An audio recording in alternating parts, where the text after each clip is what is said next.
Something surged through my veins.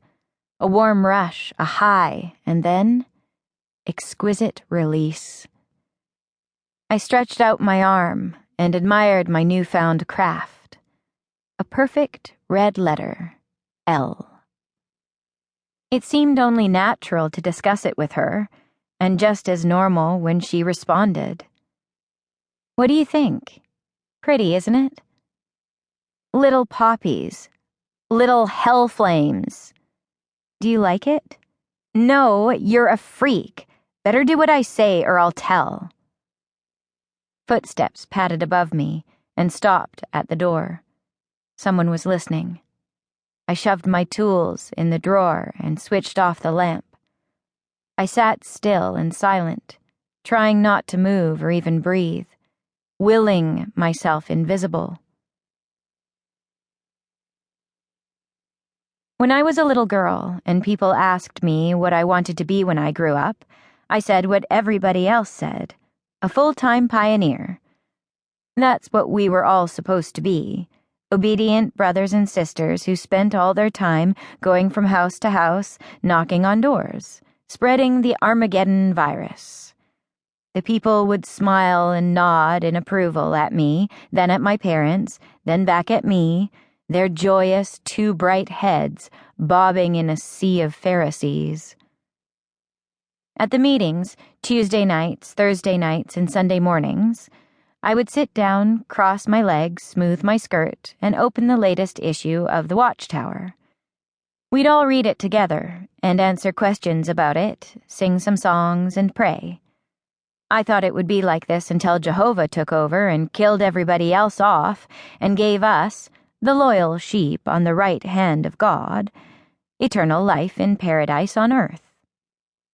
If I hadn't finally figured out things were not what they seemed, I might still be there, sitting in the kingdom hall, waiting. As a teenager, I developed something like claustrophobia, but it happened mostly when I was alone. Thoughts would rush my brain and keep coming and coming, one after another. Thoughts of Uncle Tyler, of Lenora, and it would overwhelm me, and I couldn't breathe. It was the house, I told myself, the same old creaking house, and I needed to escape. I still lived at home then, with my parents making all the decisions, in the same town where the elders seemed to be perpetually peering over our shoulders. Every day, the walls inched toward each other, closing me in. It began with the house, but then I became claustrophobic within my own skin. Hunger, exhaustion, cold, pain, even pleasure, all of them had abandoned me. I felt nothing. The chrysalis of numbness had grown thick around me. If I spoke, my voice sounded distant, and when I listened to others, at school or at the hall, it was as though I was underwater.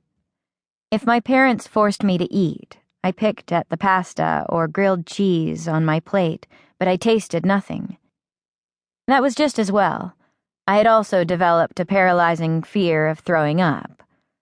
I would go to great lengths to avoid germs, gagging, and even the vaguest mention of vomit.